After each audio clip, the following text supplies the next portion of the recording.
Bonsoir Dimitri de Kochko. Bonsoir.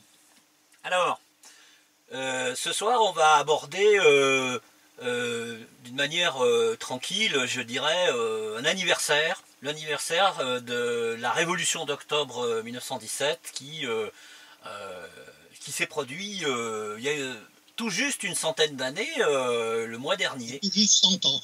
Tout juste 100 ans. On est encore en novembre. Donc c'était le 7 novembre qu'il y a eu la révolution d'octobre. Oui. Compte tenu du calendrier julien, qui était celui, qui est toujours celui d'ailleurs, retenu par l'Église orthodoxe russe, et qui était celui qui était en vigueur dans l'empire des Tsars avant octobre 17. Ensuite, ils sont passés au calendrier grégorien, celui que nous pratiquons nous ici en France et en Europe occidentale. D'accord. Donc voilà, on en est effectivement cette année, 1917, 2017, c'est le centenaire des révolutions de février et d'octobre. Et on peut dire qu'à la limite, ils ne sont pas commémorés exactement de la même façon en France et en Russie aujourd'hui. C'est assez bizarre comme phénomène et comme sensation. Ici, en France, on a tendance à... disons que les partisans de la Révolution, et sans doute au-delà, par similitude avec le rapport que nous avons à la Révolution française, on a tendance à voir la Révolution russe comme un phénomène plutôt positif. En Russie, aujourd'hui, on est pour le moins perplexe. Aujourd'hui, et les avis sont beaucoup plus partagés. Alors, l'événement n'est pas ignoré. L'événement n'est pas ignoré. Il y a eu beaucoup de films, là, à la télévision, qui sont passés à la télévision russe, notamment tout un cycle sur Lénine, sur Trotsky, alors qui était un personnage totalement banni de l'Union soviétique, de l'histoire de l'Union soviétique, et dont on ne parlait pas tellement, d'ailleurs, toutes ces dernières années. Et notamment, Lénine, il y a eu 2 épisodes de films qui ont été bien faits, d'ailleurs, hein, avec historiquement bien, qui ont insisté, ou en tout cas qui n'ont pas nié, l'aspect financement allemand de Lénine et son passage donc par le train qu'on a appelé blindé, en fait, c'était des scellés sur les portes, qui a traversé l'Allemagne pour pouvoir se rendre en Russie, parce que l'Allemagne, effectivement, trouvait utile de soutenir Lénine, et Lénine trouvait utile de s'appuyer sur le Kaiser allemand, même si c'était tout à fait des adversaires, parce que ça pouvait servir son objectif révolutionnaire. Il était parti de Suisse, Lénine, c'est ça? Absolument, oui, absolument. Et il y a eu des personnages intermédiaires qui ont été d'ailleurs mis en exergue par les films qui ont été montrés à la télévision russe, là, récemment. Enfin, en tout cas, c'est un éclairage historique qui est assez nouveau en Russie, il faut bien le dire. La reconnaissance de l'intervention allemande pour aider Lénine a été, si vous voulez, toujours mise en avant par les adversaires de la Révolution, et notamment par les Blancs, oui. C'est-à-dire ceux qui étaient contre le pouvoir rouge, justement, pendant la guerre civile, et puis ensuite leurs successeurs, par les historiens aussi.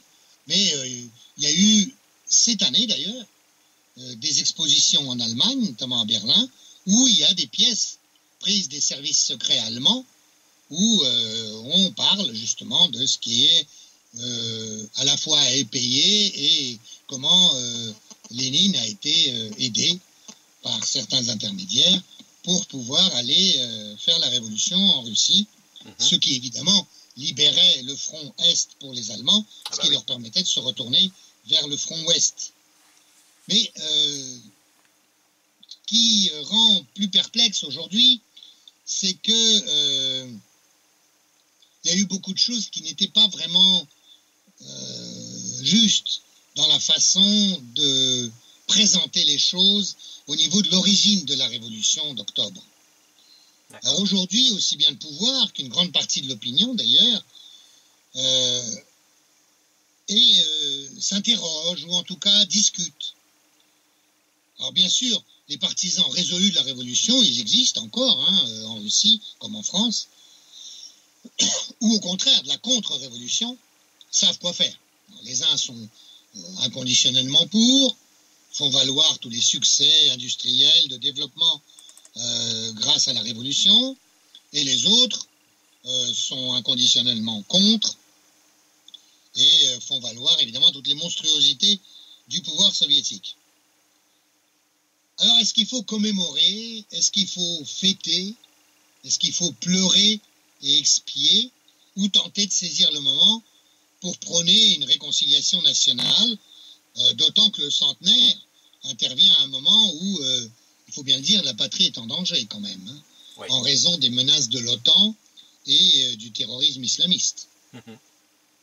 Les autorités, c'est comme ça en tout cas que les choses sont perçues en Russie, hein. Si on ne le comprend pas, on ne comprend rien aussi à la raison pour laquelle aujourd'hui on s'interroge beaucoup et sur la Première Guerre mondiale et sur ses causes, avec tout le rapprochement qu'on fait avec 1914 et la situation aujourd'hui. C'est-à-dire 1914, un moment où la Russie est en train de se développer, risque de devenir quasiment la première puissance économique en Europe, et l'Allemagne qui veut l'empêcher à toute force. Et aujourd'hui, la Russie qui était sur une bonne voie de développement, et que, évidemment, les pays de l'OTAN, et essentiellement l'Empire américain, ne veut pas permettre. Donc veut empêcher à toute force. Et c'est là qu'est la menace. C'est comme ça que c'est perçu en Russie. D'accord.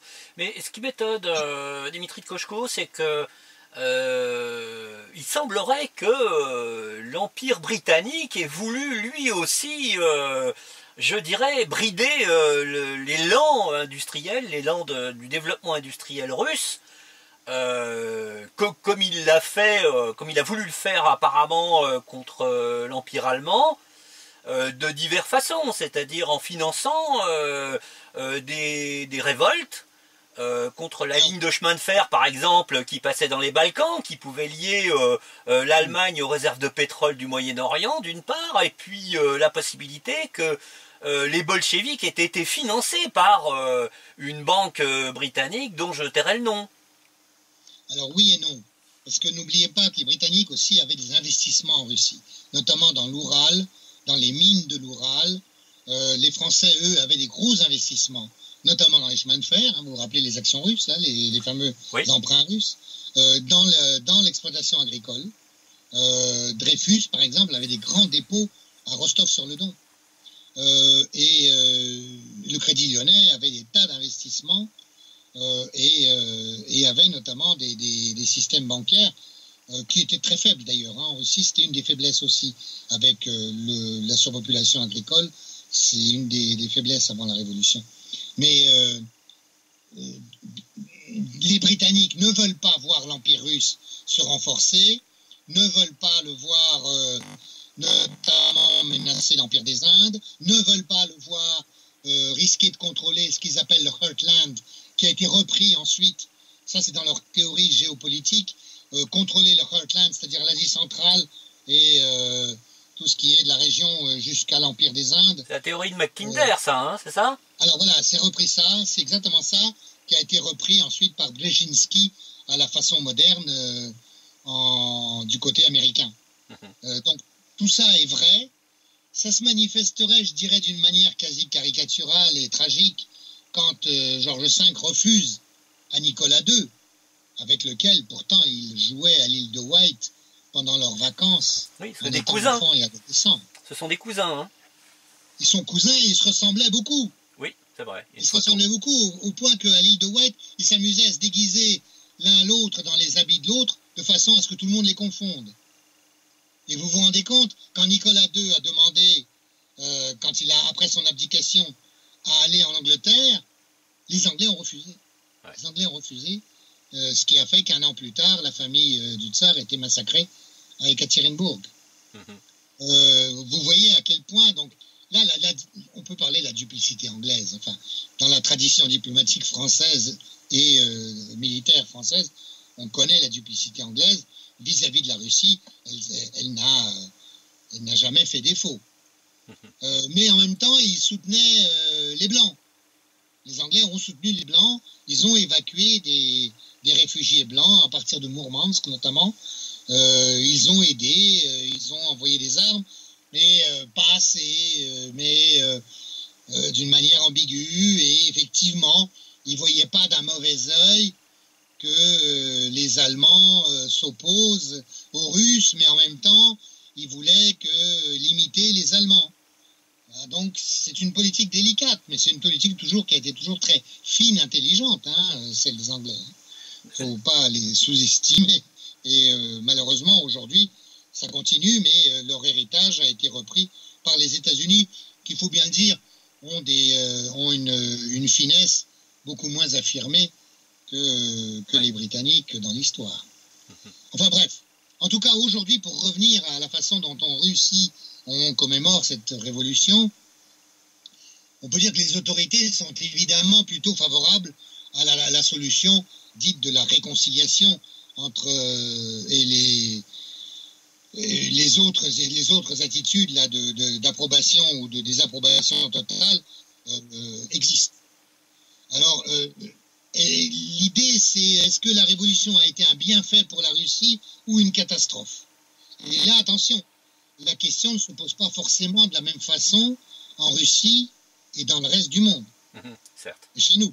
Ce qui expliquerait justement la différence d'attitude aussi qu'on peut connaître chez nous en France.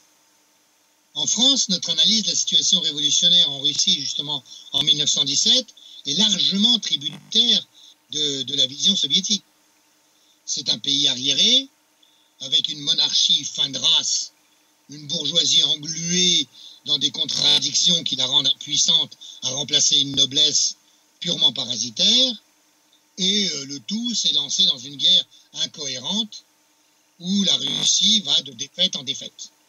Ce qui expliquerait les désertions en masse et le renfort apporté à un prolétariat peu nombreux, mais bien organisé, car concentré dans des usines modernes et organisé grâce à un parti de révolutionnaires professionnels pour qui le terrain a été préparé donc par des décennies de propagande socialiste, narodovoltsie, c'est-à-dire liberté du peuple, révolutionnaire, anarchiste, etc., etc. Et ça, c'est la version que nous, on a, et qui d'ailleurs est véhiculée même dans qui est véhiculée dans nos programmes scolaires. Après recherche, témoignages et moult réflexions, on peut dire aujourd'hui que la réalité est un peu différente quand même. Et c'est ce qui explique l'hésitation actuelle. Parce qu'en fait, la Russie de 1914 est en plein développement industriel et économique. Elle est la 3e ou la 4e économie mondiale. Et si elle continue à ce rythme, qui est très rapide, oui, même s'il survient après les autres pays européens et les États-Unis, et si elle parvient à résoudre le problème de la faiblesse de son agriculture, qui est donc tributaire de toutes les famines et des aléas climatiques, notamment en raison de la population agricole et de l'incapacité des crédits à l'agriculture, de ces justement circuits financiers qui sont encore mal fichus, de la pauvreté des masses et de la surpopulation des campagnes, ainsi que les incohérences de sa gouvernance, qui sont évidentes aussi, elle pourrait devenir la première puissance européenne. Et elle compte déjà, avec 170 millions d'habitants, 1/10 de la population du globe.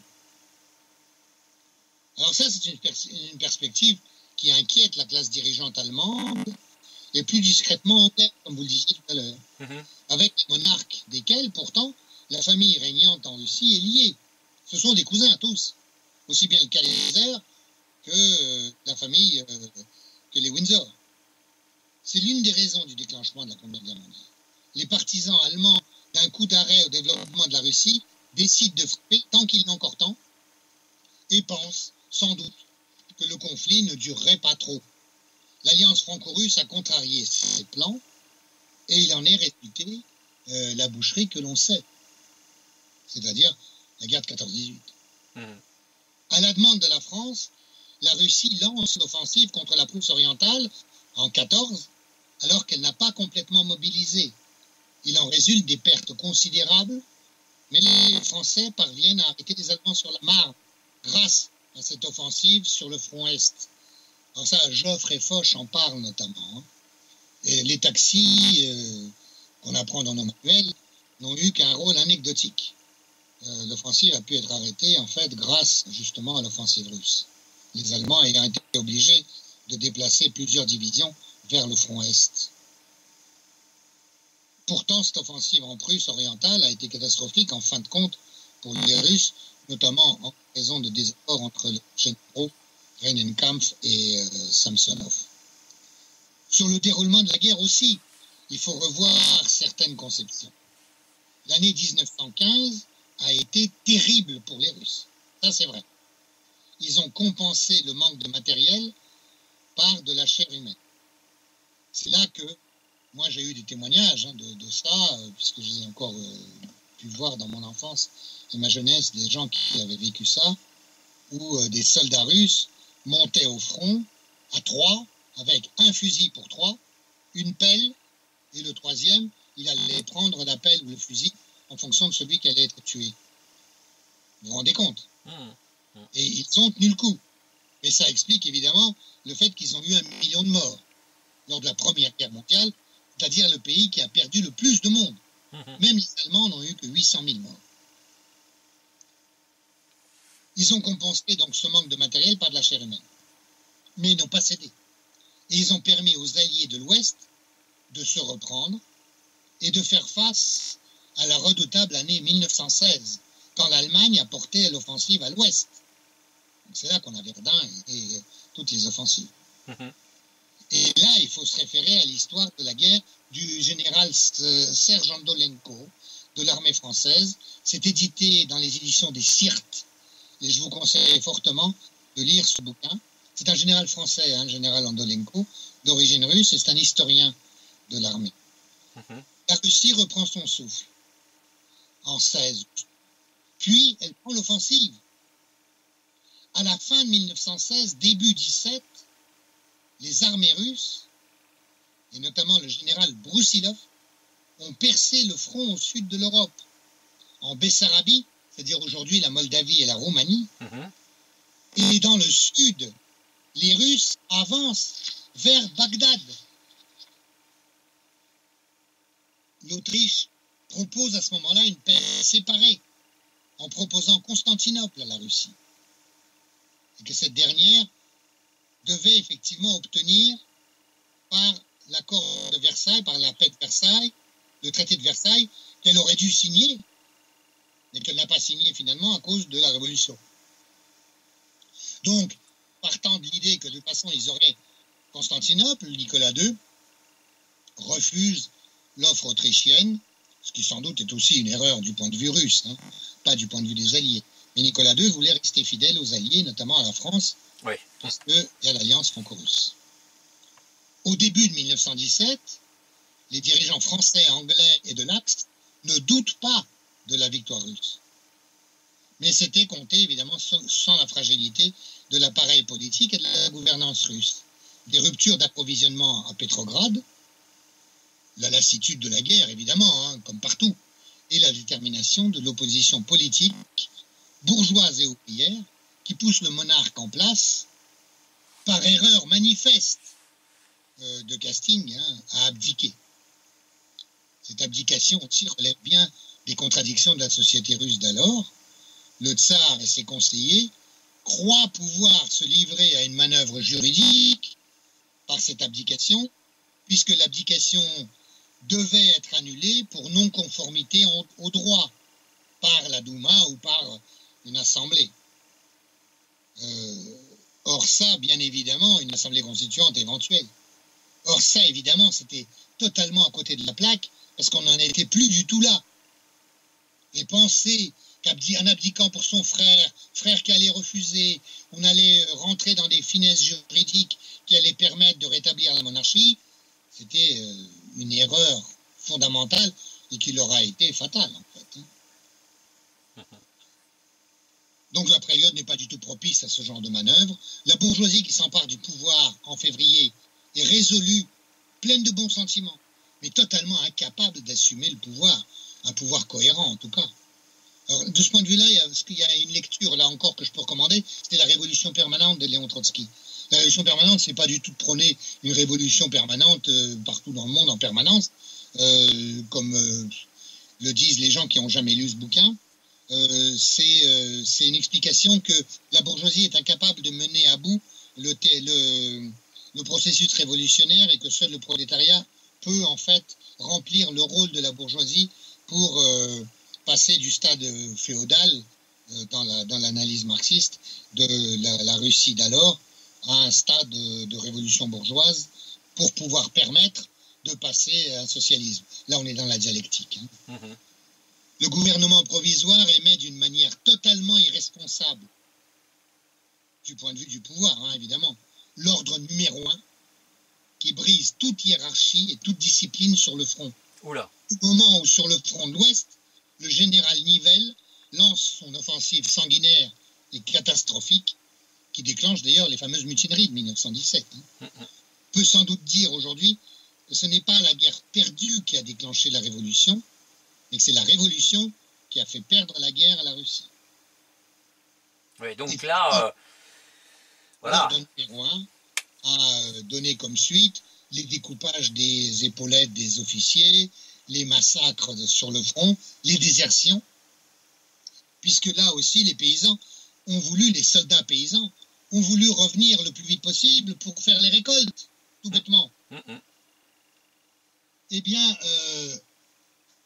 la perspicacité, en tout cas, et l'organisation de la direction bolchevique lui permet de prendre le pouvoir en octobre avec la prise du palais d'hiver en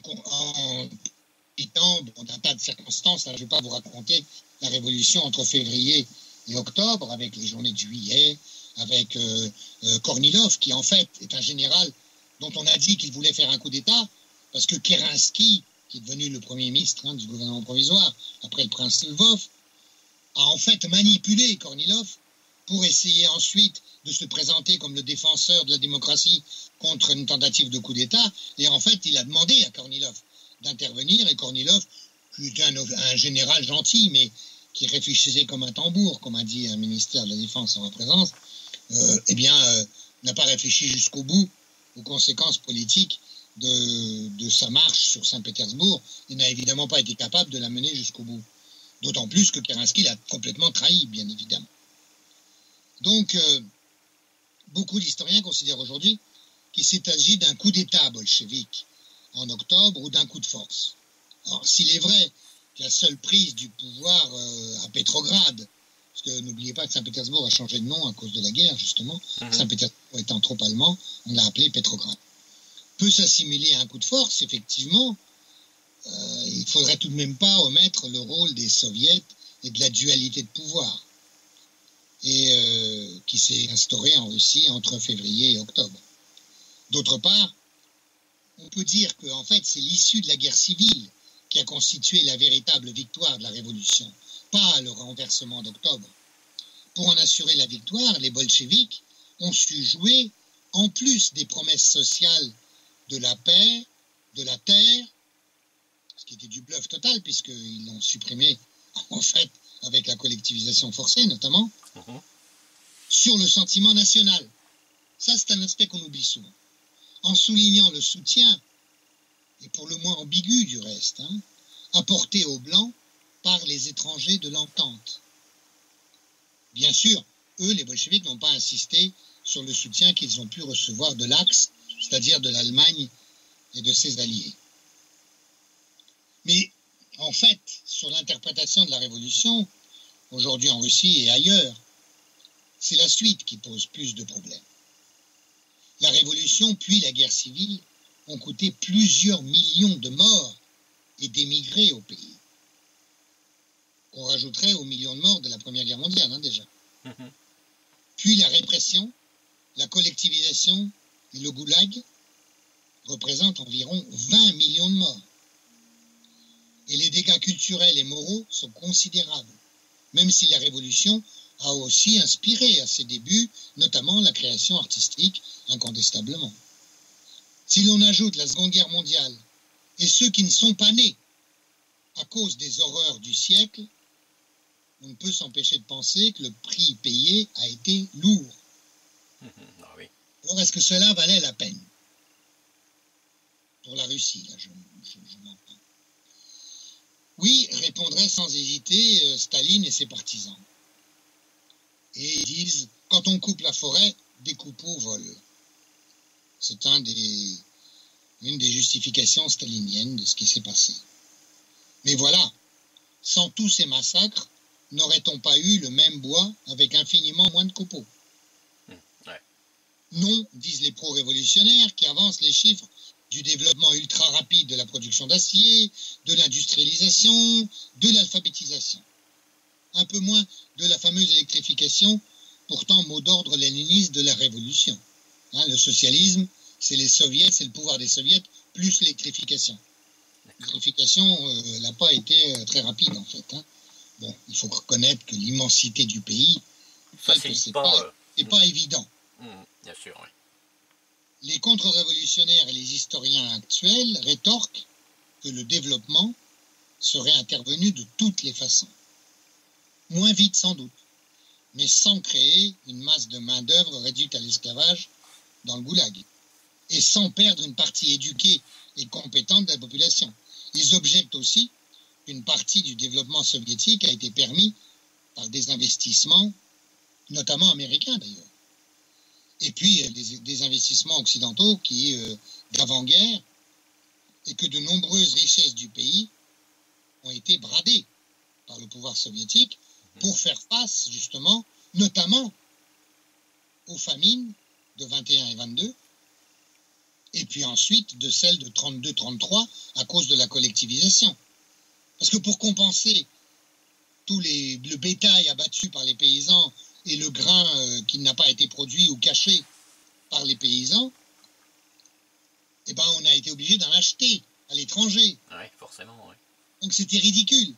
Cette campagne était non seulement monstrueuse sur le point de vue humain, mais en plus, elle est devenue catastrophique au point de vue économique, avec l'élimination de la paysannerie que l'URSS a payée jusqu'à sa chute, on peut dire, en 90. Sans compter aujourd'hui les exploitations politiques qui sont faites de la grande famine qui a résulté de la collectivisation dans beaucoup de régions de l'URSS, puisque ça a concerné près de 75 millions de paysans, et qu'aujourd'hui, par exemple, les nationalistes ukrainiens exploitent en parlant d'un fameux Golodomor qu'ils essayent de présenter comme un génocide de la population ukrainienne, alors qu'en fait, il s'agit d'un, entre guillemets, génocide de la population paysanne de tout l'Empire, c'est-à-dire y compris des Russes, des Caucasiens, des Kazakhs, des Biélorusses, et évidemment en Ukraine même, d'ailleurs, de populations paysannes qui ne sont pas forcément ukrainiennes. D'ailleurs, Dimitri, on invitera nos vidéospectateurs à consulter l'entretien que vous nous avez accordé concernant cet Holodomor, ce Golodomor. Absolument, voilà. Pour ceux que ça intéresse, je le conseille effectivement, parce que c'est un aspect dont on parle quelquefois et qui est invoqué pour des raisons politiques aujourd'hui. Enfin bon, aujourd'hui en tout cas, le développement et la dynamique sociale qui justifiaient le socialisme ou le pro-soviétisme se sont essoufflés dans les années 70 et l'URSS ne cessait plus dès lors d'accuser un retard croissant sur l'Occident. Ce qui a conduit à la catastrophe humaine de la katastroïka, selon le terme du philosophe Alexandre Zinoviev, dans les années 90. Alors même si, dans les années 90, évidemment, ça a permis d'ouvrir une ère nouvelle pour la Russie et les Russes. Un seul point d'accord aujourd'hui, l'URSS a réussi en matière d'enseignement, et malgré cela, dans une certaine mesure, en matière de culture. Officielle et dissidente d'ailleurs, paradoxalement.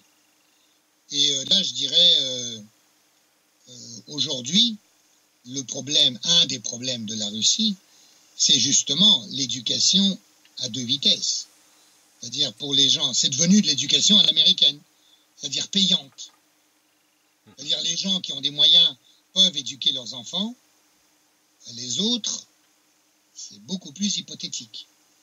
Et comme par hasard, les opposants extra-parlementaires, ce qu'on appelle les libéraux occidentalistes, les pro-otaniens, si vous voulez, les Navalny, les Ksenia Sobchak et autres, jamais ils ne parlent de cet aspect social des choses, qui est pourtant bien réel, qui est ressenti par la population.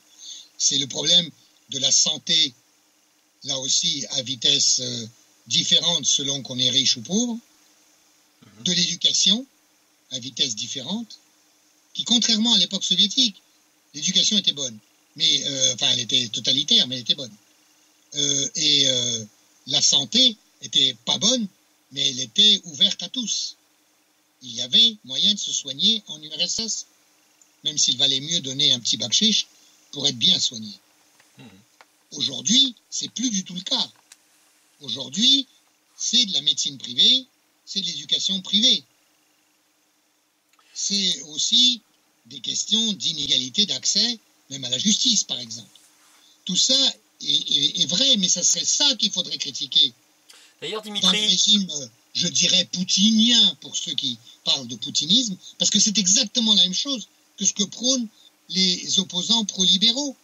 Et évidemment, dans la mesure où ils cherchent, eux, à recevoir l'appui, et notamment les subsides, des Américains et des différentes fondations américaines, il ne s'agit pas de mettre en cause l'organisation de l'économie libérale et les défauts auxquels nous heurtons, nous, en France notamment, avec la chute des services publics, avec nous aussi l'introduction d'une santé à deux vitesses, d'une éducation qui se perd, enfin, etc., etc.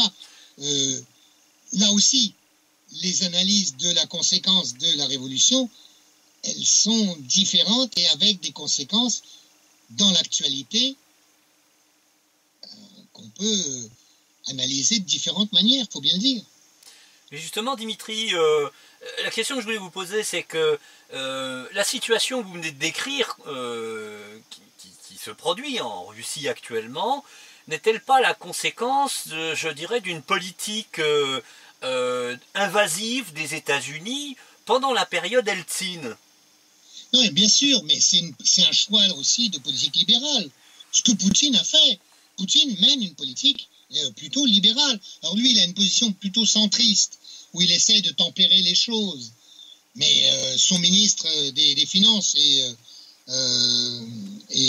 ami d'ailleurs, dont le nom m'échappe juste maintenant, mais enfin, qui est bien connu, et prônait une politique beaucoup plus libérale encore. Et lui, pour des raisons politiques, a modéré les choses. Mais à la limite, ce que reproche dans des mots creux et des formules générales sur la démocratie, les droits de l'homme, les droits des homosexuels, les thèmes à la mode, en fait, qui ne sont pas ce qui inquiète la majorité de la population russe. Tout comme ça nous inquiète, nous. C'est de se heurter, justement, à des phénomènes de fragilité, de fragilisation des classes moyennes, notamment, par exemple. À la limite, nous avons les mêmes problèmes. Il faudrait, à la limite, en Russie, un vrai opposant, ça serait un Mélenchon. Ça serait pas, en tout cas pas, ceux qui prônent une politique de l'OTAN. Et une politique, simplement, d'installer une bourgeoisie comprador des pays occidentaux. Quand ils parlent, notamment, de dire « Ah, il va falloir rendre la Crimée ». Rendre la Crimée à qui, d'abord? Si vous voulez la rendre à quelqu'un, il faut la rendre aux Criméens. Est-ce que vous croyez qu'il y a un seul Criméen aujourd'hui? Enfin, il y en a peut-être un seul, oui, mais pas beaucoup plus. Qui voudrait retourner sous le pouvoir de Kiev? Voilà. Dans la situation d'aujourd'hui, franchement, c'est ridicule. Il n'y aura personne. Mais personne ne va vouloir passer du rouble à la grivna. Personne ne va vouloir passer des retraites russes qu'ils ont, même s'ils en sont mécontents, à des retraites ukrainiennes qui en risquent d'en plus de ne pas être versées.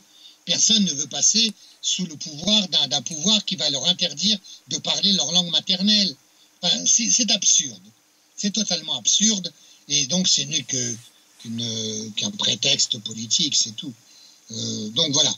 Mais vous voyez, ça aussi, c'est des conséquences de la révolution telles qu'elles sont aujourd'hui. Mais revenons à notre révolution elle-même. Et je dirais, jusqu'à présent, on a parlé de la façon de le voir en Russie, avec les conséquences en Russie.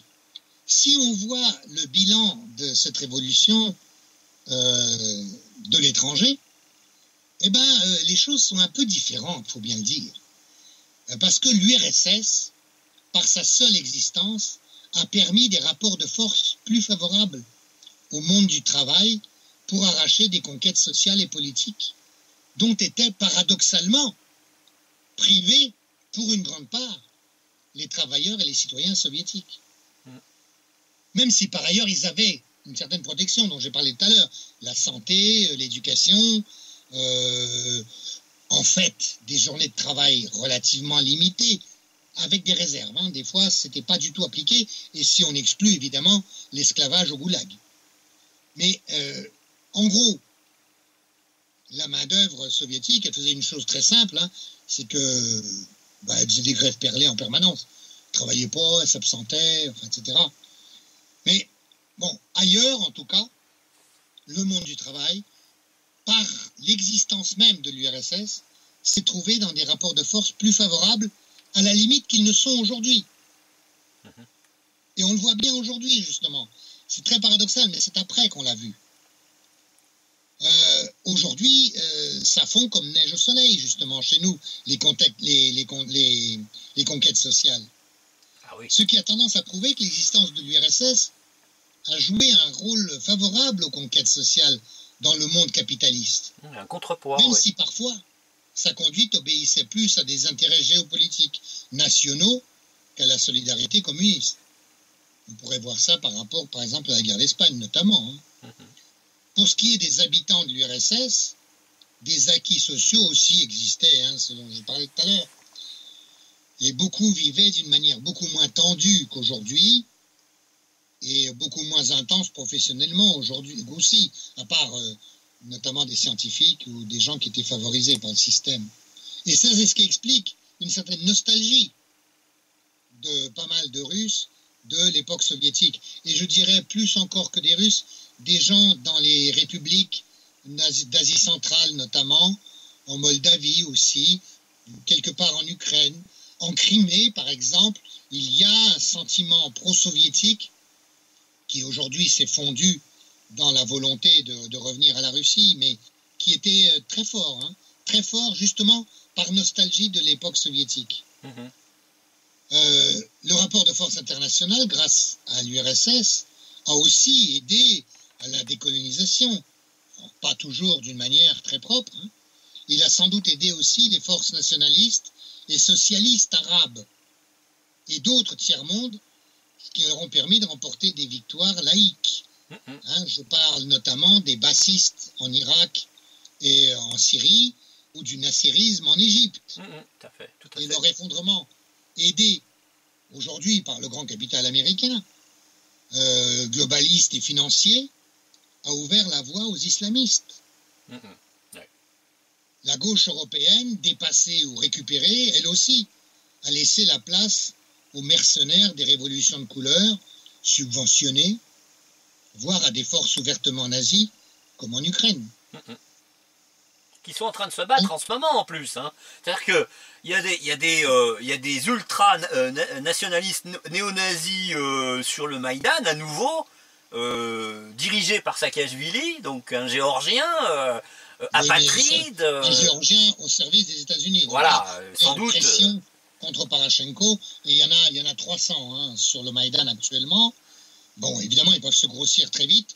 Disons que là, tout dépend du feu vert qu'il aurait donné ou non de Washington. Oui, c'est clair. Tout à fait clair. Alors, je ne sais pas quelle force aux États-Unis, parce que là aussi, pour arriver à s'y retrouver dans ces menées politiques des différents lobbies américains, c'est quand même pas évident. Mais le fameux Deep State, en tout cas, veut incontestablement une guerre contre la Russie pour différentes raisons, y compris sans doute pour obliger la Russie à payer pour l'Ukraine. Peut-être. Mais voilà, bon. En tout cas, en jouant le rôle de superpuissance, l'URSS, sans en avoir les moyens, en fait. Sans en avoir les moyens. Mais l'URSS empêchait les doctrines actuelles du monde unipolaire, dirigé par un gouvernement mondial à direction états-unienne, ce qu'a prôné ouvertement Rockefeller. Et ce qu'ils ont voulu installer après les années 90, ce qu'ils ont failli faire d'ailleurs. C'est par leurs propres erreurs qu'ils n'y sont pas arrivés, à mon avis. Enfin, sans l'avoir vraiment voulu, la Russie actuelle se retrouve de nouveau en position d'opposant à ses visées impériales. Mais elle n'a plus aucune justification idéologique pour le faire.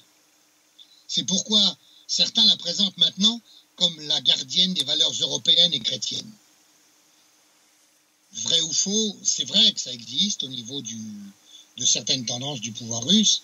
Maintenant, moi, je trouve qu'il n'est pas juste, et en tout cas quelquefois dangereux, d'assimiler un pays à une idéologie. Dans un pays, il y a toutes sortes de gens, il y a toutes sortes d'idéologies. Et regardez comme les communistes qui misaient sur l'URSS ont été déçus lorsque le communisme en URSS s'est effondré. Oui. Il ne faudrait pas qu'il arrive la même chose à ceux qui aujourd'hui estiment que la Russie à elle seule va défendre les valeurs européennes, etc. Moi, je crois qu'il faut que ce soit nous-mêmes qui défendions les valeurs européennes si on y tient. Le rôle de l'URSS, en tout cas dans l'écrasement du nazisme, a aussi été primordial. On ne peut pas savoir évidemment ce qu'il en aurait été avec un autre régime en Russie. Mais les pro-soviétiques restent sur la glorification des héros russes et du martyr de la population qui a payé de 23 millions de morts la victoire. Alors les historiens n'ont guère de doute que si le nazisme avait gagné, et font-ils valoir, il aurait eu moins de chances de le faire si la Russie avait participé au traité de Versailles, dès 18. La guerre avec la Russie aurait été aussi cruelle. Compte tenu des théories racistes des nazis, issues en partie du romantisme allemand, russophobe, les Slaves devaient être éliminés ou réduits en esclavage. Donc l'enjeu pour les Russes était plus grave que pour les Européens occidentaux. Ces derniers doivent néanmoins aux Russes et aux Soviétiques d'avoir vaincu le nazisme, et non aux Américains, comme on essaie de nous le faire croire aujourd'hui. Mais bon, les historiens estiment aussi que les pertes n'auraient sans doute pas été aussi lourdes si un autre régime avait été aux commandes. Ça aussi, ça fait partie des polémiques qu'il y a aujourd'hui en Russie. Les meilleurs généraux n'auraient pas été liquidés juste avant la guerre. C'est Tukhachevski, Yakir, etc. Des terrains d'entraînement n'auraient pas été fournis aux nazis, avec le pacte germano-soviétique, juste avant l'offensive Barbarossa, qui est l'offensive allemande contre la Russie en 1941.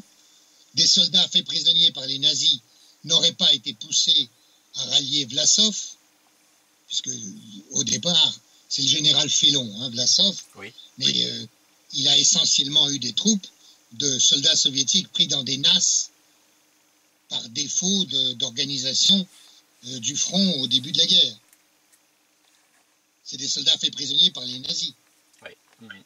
Les prisonniers civils auraient sans doute été mieux traités si Staline avait signé les accords de Genève sur les prisonniers, et bien sûr la répression du goulag n'aurait a priori pas continué à faire des victimes alors que le pays était en guerre contre le nazisme.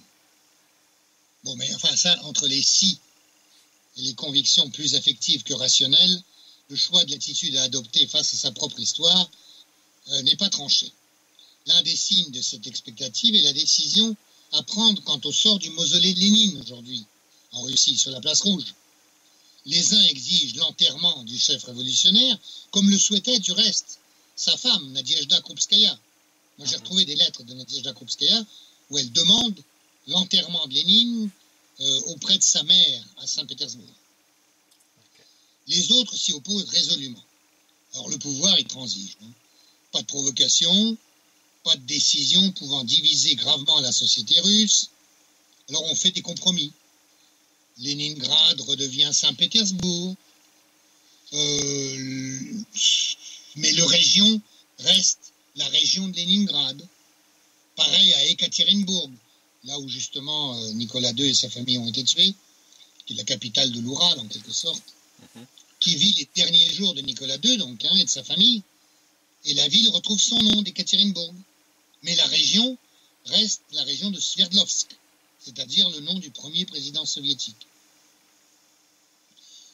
Tout comme la Révolution française, qui a beaucoup inspiré les révolutionnaires russes, la Révolution d'octobre dépasse la seule dimension nationale.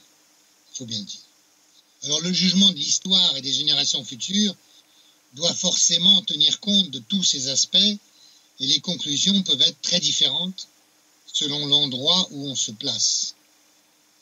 Reste que c'est à la nation française et à la nation russe d'assumer leur histoire respective et d'en faire une composante de leur identité. Alors c'est presque fait en France, il faut bien le dire, si l'on accepte le génocide vendéen. La Russie y réfléchit encore. Il n'y a que 100 ans de passé après tout. Plus les blessures ont été profondes, plus les plaies mettront du temps à cicatriser. Pour l'instant, il y a encore des gens qui ont connu les gens victimes de la Révolution. Nos grands-parents, pour ce qui me concerne, ont été massacrés par les bolcheviks. Des grands-parents en Russie qui étaient du côté des Rouges ont peut-être été victimes des Blancs. Les choses sont plus difficiles à complètement oublier. La passion n'est quand même plus de mise, je pense. Mais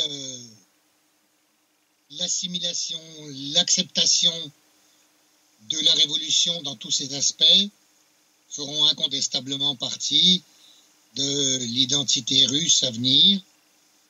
Et on est dans le processus. En tout cas, pour le centenaire, un grand pas a été fait dans l'objectivisation, si je peux me permettre ce néologisme, de la situation et de la vision de l'histoire qu'en ont les Russes eux-mêmes. Merci à vous. Merci Dimitri Koshko. À très bientôt dans un autre passionnant sujet de votre part. Merci, au revoir.